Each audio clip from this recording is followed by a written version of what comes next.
So, what happens if you never pay your credit card? Spoiler alert, it's not pretty. So, let's break it down. So, you missed your payment, and just like that, late fees hit. Your credit card company reports your missed payment to the credit bureaus, and your credit score starts dropping. Also, your grace period is gone, meaning that you're going to start racking up interest charges as soon as you swipe that card for any new purchases. Now, your interest is really piling up, making it even harder to pay off your balance. And your card issuer might increase your APR, meaning that this card balance is now costing you way more. Your account is now in the seriously delinquent category, making it a red flag for anyone that you're trying to bank with.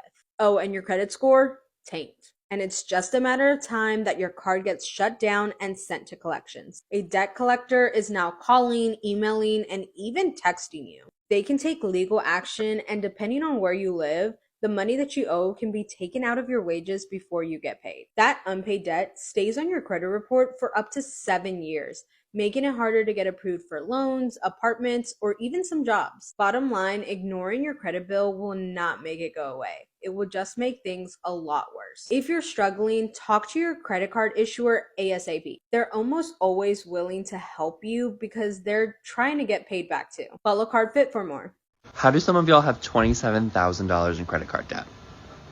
I just want to know. Years ago, I was in $60,000 of credit card debt, so I'll tell you exactly how that happened because I also never thought that I would get there, and it really does happen kind of fast. So the number one factor for me was the fact that I had so much anxiety and shame around money that I would actively avoid my finances. Like, I couldn't even look at my bank account, let alone sit down and make a budget. So all this in money advice and how to get yourself out of debt and whatever was kind of irrelevant to me because if I couldn't even get myself to the computer to like open my bank account, I couldn't do the rest of it. And because I didn't have a budget and was avoiding my finances, it was really easy for me to not know how much I was spending month to month on like subscriptions and various expenses that you accumulate over time. Plus, this was like the worst mental health period of my life. So my ADHD was rearing its ugly head and I was impulse spending. I also just had a very nihilistic attitude of like, it doesn't even matter, whatever, I'll just deal with it later. But the thing that you don't realize when you first start getting into credit card debt is how quickly the interest compounds over time. And this is how you can go from having like $8,000 in credit card debt to $27,000 or $60,000 or whatever it is, because all of your cash is now going to two things. It's going to rent, maybe a few different utilities payments that you can't put on a credit card.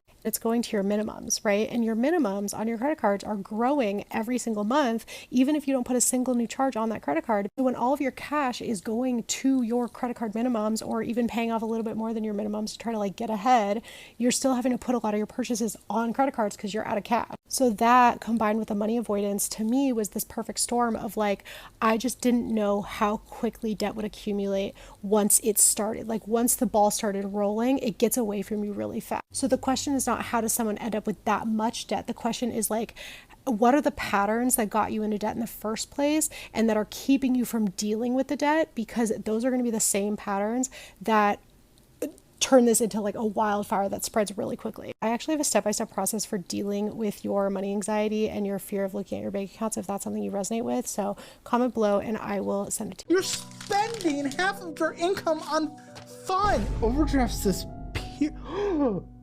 I told you they were bad. You absolute.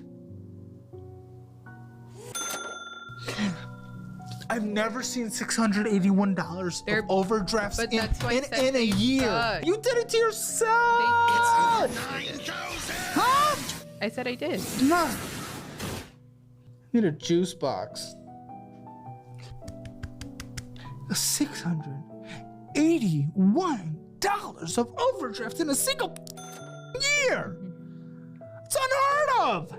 $70.86 in overdraft this month alone. And mind you, all those other cards doing this thing where we're transferring money from credit cards and off credit cards so we can avoid overdraft fees. So it would probably be double.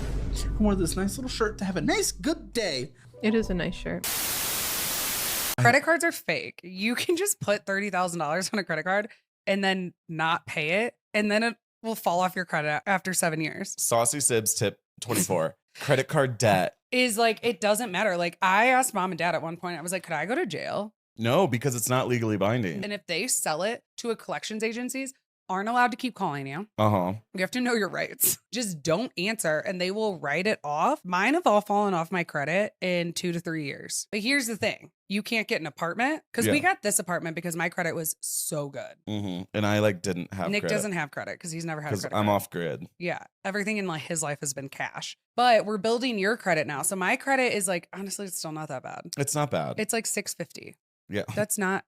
Yeah, no, I know. Also, I know I don't someone care. listening just like It they hurt them. Yeah. But here's the thing, like we're letting mine will build back up in a year. It's First of all, after fine. everything drops off, it shoots back up and then you're fine. But here's Yeah. the thing. And then the more credit you get boost your score. Yeah. Mm-hmm. So if anyone else credit, they literally wouldn't be able to like do anything in life. So like don't credit. But I did and it was great. That's fine. It was like so fun. Yeah, don't do that. Don't do that. First of all, so fun is crazy, but don't mess up your credit. It's just like she said. She kind of went into the ramifications of things like that. But once you tank your credit, you can't get anything like apartment, car, none of that. Like you're gonna have to be living with your parents until that stuff gets built back up. And a lot of people just aren't financially smart, aren't financially literate. Even myself, I'm just now learning about this stuff now. Like last year and this year, made a bunch of mistakes. Had a bunch of credit cards, really just 2 credit cards, but I didn't understand the rules, didn't understand how minimum payments work, and I had to pay for it, and I had to learn, and I'm still learning from my mistakes. But I never once was like, oh, I'm not gonna pay this off and just let it be on my credit for 2 to 3 years, and then to turn around and say it was fun is crazy work. Absolutely crazy work. Guys, go on YouTube. YouTube University is free. Learn about how credit cards work. Learn about these things because it's not going anywhere anytime soon. And once you learn the money game, every other game becomes very, very easy. I have $40,000 in credit card debt. 40. So let's talk about it. First of all, that is a statement that I thought I would be taking to my grave. I never thought I would tell another soul. And in fact, until today, I have never told another soul about my struggles with credit card debt because this is not the beginning. If we rewind all the way back to about 19 or 20-year-old Lana, that is when my journey with credit card debt began. I was 19 years old and I was dating a man who was 31 and he did not support me or help me financially in any way. And I was trying to live his lifestyle off my minimum wage job and I was living outside my means, to be quite frank. I got myself into credit card debt. I stayed in credit card debt until I was about 21, at which point I was able to pay it off over the course of just like really cutting back and being very diligent about making as many extra payments as I could to my debt. And then I got out of it and I was like, oh my gosh, that's the most freeing thing. I'm never doing that again. And then I did. I don't ever slow up, no I don't take shit. I got no love for the fakeness. If you wanna play tough and wanna hate this, I'll always show up. I don't ever slow up, no I don't take shit. I got no love.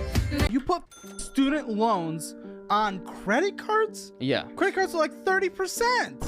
Yeah, I didn't know better back then. So When? I had a job. I was getting paid well. What were you doing? When? I was, when was this? When? So I was working as a sales rep at a tile store. I was making around $3-4 grand a month. Federal student loans, like on the bad side, start getting to 8%. Yeah. The credit cards are like 30%. It's not this Apple Card, is it? It's that Apple In Card. Apple Card, you put student loans on Tim Apple's credit card. Yeah. Unfortunately. I've never seen that. Never even heard of someone doing that. I'm sure people have. I mean, there's a lot of stupid things that are done. Wow. All of your tuition you've been putting on this card since 2021. Mm-hmm.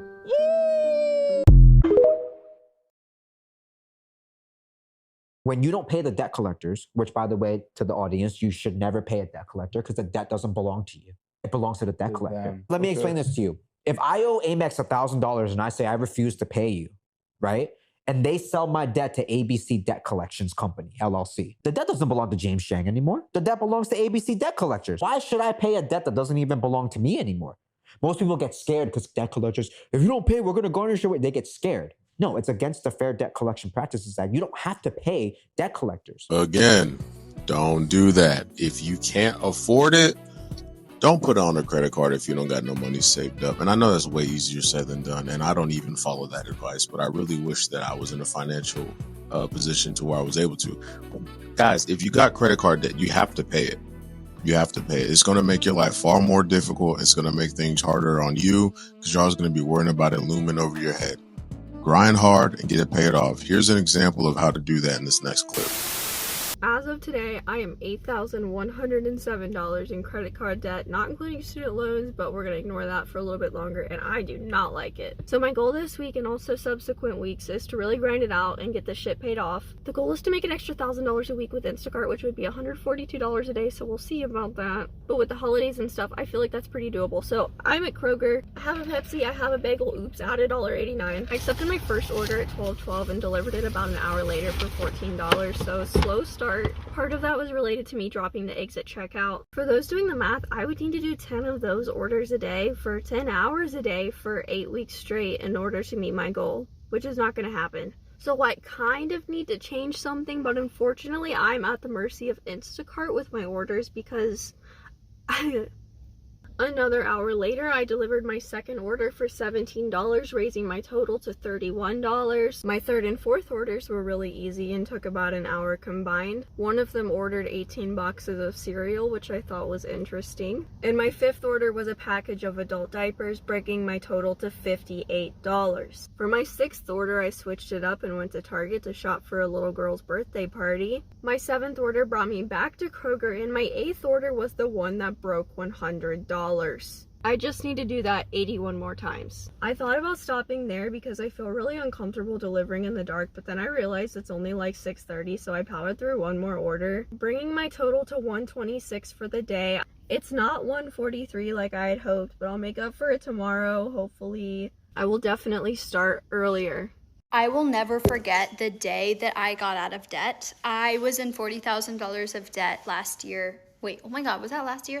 That's insane. 2023 going into 2024, I was 40K in debt and I moved into a penthouse like a fucking crazy person. The whole story is on my YouTube of like why I did that and what led me to do such a thing. I just knew in my soul that it was the right thing to do and I knew it was going to make me more money and I had no money to invest and I invested anyways. And I remember the day that I believed in myself so hard that everyone else believed in me too. And I got a brand deal for $50,000 and I was $40,000 in debt. I didn't know how I was going to pay the next month's rent. That brand deal not only paid for all my debt to get me out of credit card debt, but it also paid for my next month's rent and it put me back in an area where I felt like, okay, like I have ground to stand on. I remember I got it and my ex was with me at the time. I started jumping up and down screaming. Then I'm sobbing. He's like holding me. I'm like, I had so much blind faith in the universe that I would be okay, but to physically finally be in a place that I was okay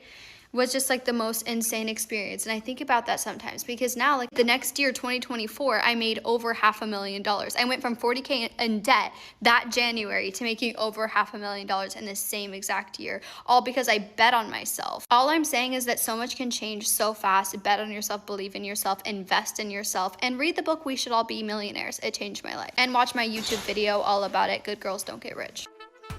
Yeah, pretty girls don't have to struggle in life. Women typically don't have to struggle in life. She said that she didn't have money to invest, but she invested anyways. Where do you think she got that money from? I'm just gonna leave that there. But she is right. You do have to bet on yourself. You do have to take a swing at a couple of things, and you do have to try some things, and you have to be okay with failure. Is another thing she didn't really talk about. You have to be okay with trying something and it not working. You have to be okay with your best not being enough. And that's tough. That's so tough, and that's difficult for anyone to deal with and go through.